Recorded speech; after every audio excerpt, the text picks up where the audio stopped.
For those who remember, in the wake of 9/11, America was perhaps more than ever before a nation coming together and working toward a single goal. We were united, or so it seemed. How do we get back there again without being a band of political knee-jerks? One of the ways being pushed by lawmakers and common citizens on both sides is stop the rhetoric. Deal in what we actually know and what we can actually prove. Stop seeking to scare everybody into making a rash call. It's a great idea, but can we actually do this in relation to attitudes and comments about America's Muslim population? Donald Trump once made everyone believe the polls didn't lie. They were his buddy. But as his numbers plummet, his reliance on polling has dropped off the table and disappeared, leading him to say he will go it alone with no help from anybody. Is he committing political suicide and handing the election to Hillary Clinton? Your phone calls always a part of everything we do. Get on the line right now. Don't stop dialing for the next 60 minutes because there will be plenty of time for you to opine on the issues. Stay on point. Be there at 1-877-Newsmax. Think you have what it takes to be a part of the fastest 60 minutes in news? I'm Ed Berliner. This is The Hardline for Thursday, June 16th, 2016.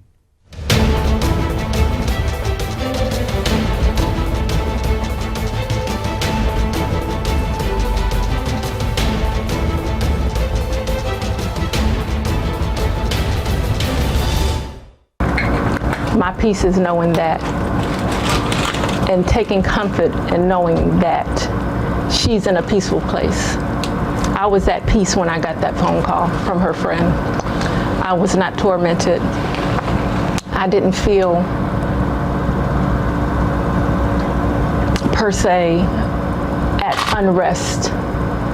So my rest is knowing that if she was able to tell her friend, let my mom know what's going on, that she was able to give a call to her Lord and Savior Jesus Christ and say, if she needed to, Lord, help me. I remember the days, weeks, and months after the Twin Towers fell, thinking about my connection to the people of my New York City hometown, the buildings.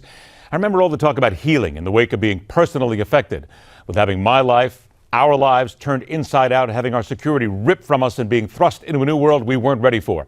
Speaking for myself, I haven't healed from that day almost 15 years ago. I can't watch documentaries and news reports of that day and the time that followed without becoming emotional. I dare say that I'm not alone. Human beings, people who care about our families, our friends, the world around us, our emotions, keep us rooted in the moment, ensure we never do really forget. We're now just a few days out from our latest event of terror. This time we're able to watch, thanks to social media video, as bullets begin to fly inside a building. Watch as bodies are taken out intact, covered by white sheets. And within days, beginning to bury those we lost and begin the grieving process faster, but not always more efficiently. We're told by some the healing's begun. Nice words, easy, convenient. Let's be honest here. No one's really healing it, because on the moment it happened, within minutes, the killing of 49 people went from being about the victims and coming together to hateful spews about who's to blame for guns and terror. Can we heal, or are we kidding ourselves? As noted already, be on the line, 1-877-Newsmax. Be ready to comment. We've got a lot to talk about. Our guest for a few moments here at the top of the show, host of the nationally syndicated radio show bearing his name, a veteran, sought-after political commentator. Welcome Armstrong Williams back to the Hardline. Armstrong, thanks so much for joining us. I know we only have a few minutes together. I want to turn right to your article recently you wrote, entitled, "It's Charleston or Orlando. We must remain vigilant against terror." You lost someone in the Charleston, South Carolina killings here. Have you healed yet? Thank you for having me. I lost my cousin, Clementa Pinckney, who was the pastor of the Mother Emanuel Church. You never heal from such a tragedy. I've always said that whether it's someone that I know or someone that I don't know, when we lose someone, wherever these massacres take place, a part of all of us dies because we are all part of the same fabric, the same human race. And it's so unfortunate that it's almost a year later since the death of my cousin and 8 other people, and here we're right back in the space again where 49 people died for no reason at all, and we like to blame it on mental illness, but I think it's pretty methodical and pretty reasonable to say that these massacres are well thought out, not thought out by somebody who's mentally unstable and someone who does not know what they're doing.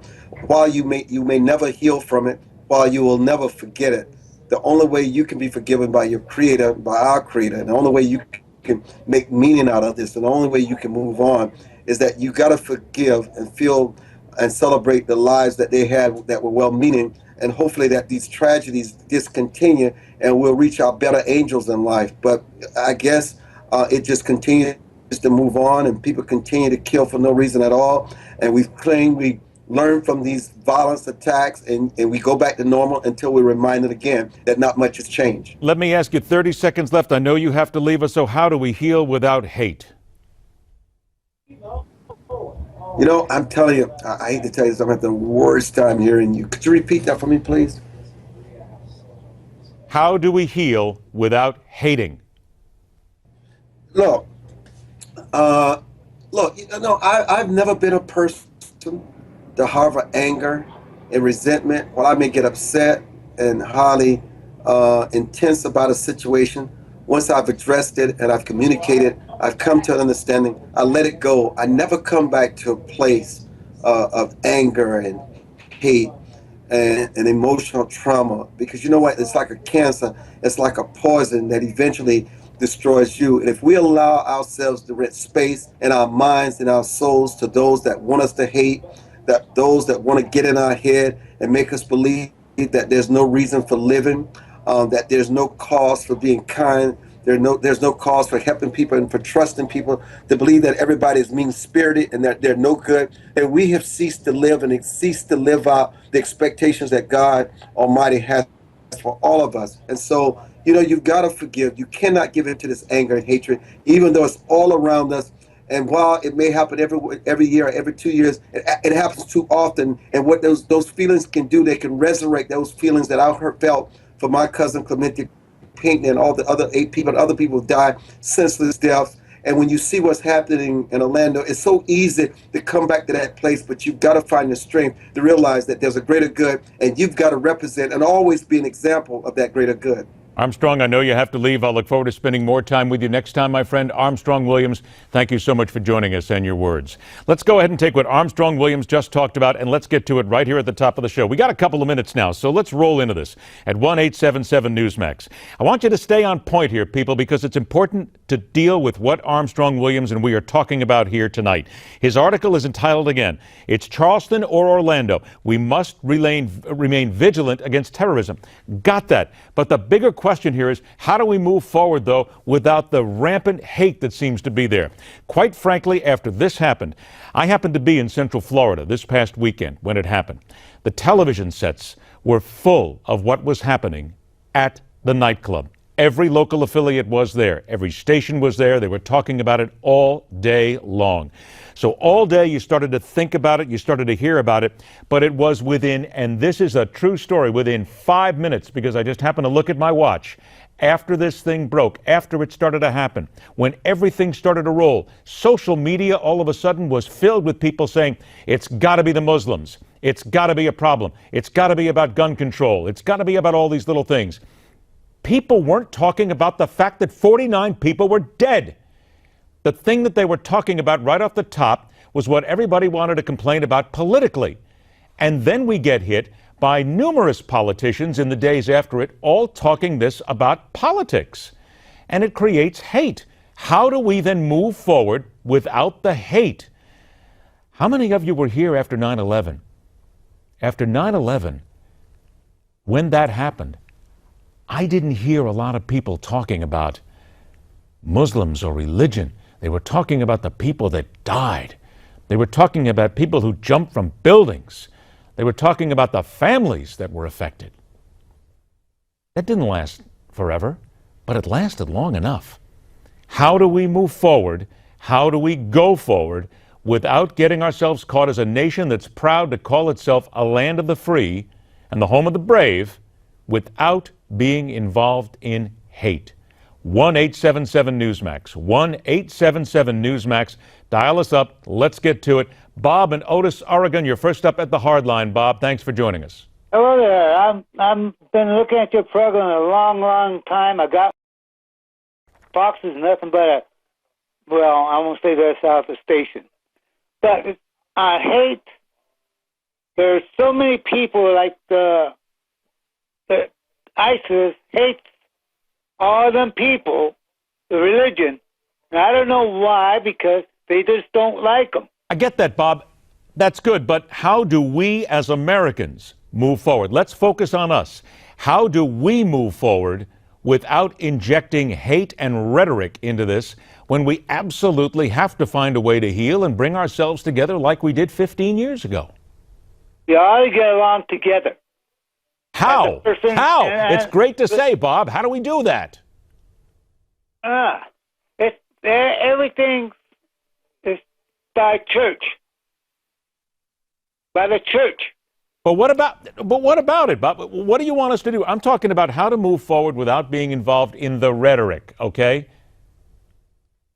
I really don't know. Okay, we got to move on, Bob. Thanks a lot for joining us. Juan is in Atlanta, Georgia. Juan, you lost, and you tell us that you lost your second cousin in the Pulse shootings, correct? Yes, sir. Okay. Are you right now filled with hate, remorse? Where does it go? How do we move forward without that rhetoric now? I think I'm just trying to focus on forgiveness right now. I mean, it's still going through the grieving process, but I just try to forgive his actions, just wrong and hateful, I think. And just going through the grieving process. But how do we as a nation, though, because in minutes after this happened, people were talking about it's Muslim terror. We've got to go after the Muslims in this country. We've got to then go after gun control. It all became politicized. How do we take the hate and the rhetoric out and just deal with this first and bring ourselves together? There's got to be a way to do that, Juan. I think maybe the way to do that would just be to suck on this.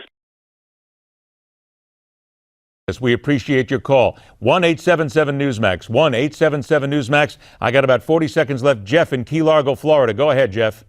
Boy, that was funny. Look, you've got to be vigilant. We're supposed to be vigilant. If SpongeBob were killing everybody in the United States, you would look for somebody that looked like SpongeBob. I mean, forget the politically correctness. We have a problem. Donald Trump is just speaking for a temporary ban on Muslims coming to the United States, temporarily, so we can slow things down. We're overwhelmed. Our borders are open. I want the homosexual community to know that they'll be safe with somebody like Donald Trump as their leader. And I'm sorry, but this guy in Washington, D.C., it went to a Muslim academy. Okay, we have to move on. We got to stop you there. Thanks so much for joining us. We'll come back. Up next, another clash of rhetoric versus reality in the wake of Orlando, talking about one group of Americans. Stay with us. More of your phone calls on the Hard Line.